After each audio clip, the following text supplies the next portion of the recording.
Most 911 operators might not be able to offer life-saving CPR instructions over the phone if members of the State House don't act by the Monday deadline. And right now, legislators are debating a plan that will require training, but that clock right now is ticking, and it is a problem first exposed by our chief investigator, Brendan Keefe, who is tracking every detail. Brendan, it's all yours. That's right, Jeff. We discovered more than half of all 911 centers in Georgia can't give CPR or other medical pre-arrival instructions over the phone.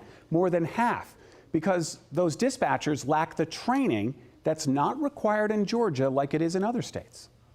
Calling 911 in Georgia is a game of roulette. You might get a dispatcher who can give you CPR instructions over the phone. Listen carefully. I'm going to tell you how to do chest compressions. Pump the chest hard and fast at least twice per second and 2 inches deep. 1, 2, 3, 4. 1, 2, 3, 4. Keep pumping. No, he's got a pulse completed. Or you might not. Can't find a pulse in his neck. I'll update them with that information. Thomas Lawson died in the parking lot of the world's busiest airport while his wife Ruth was on the phone with Hartsfield-Jackson 911. He's fine. He fell down? No.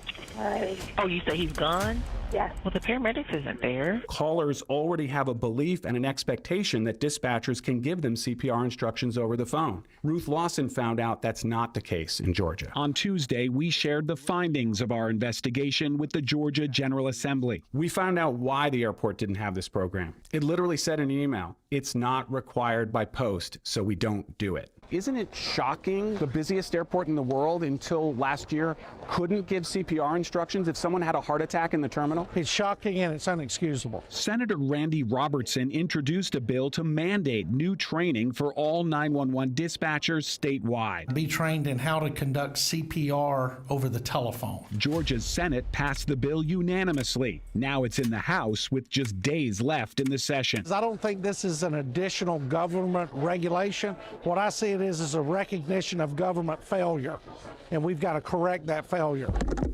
States across the nation already have mandated certifications for telecommunicator CPR or emergency medical dispatch for all 911 call takers, including Tennessee, Alabama, and just weeks ago, Florida. Telecommunicator cardiopulmonary resuscitation. So the bill passes. This training has been shown to increase the chance of survival by 51%. The American Heart Association is the force behind these bills. It shouldn't matter where you live. You should be able to call 911 and know that you're going to have someone trained to provide you with the care that you need. The Georgia TCPR bill is a heartbeat away from becoming law if it's brought up for a vote in the House by Monday. TCPR will save lives, but we cannot do this without the proper funding.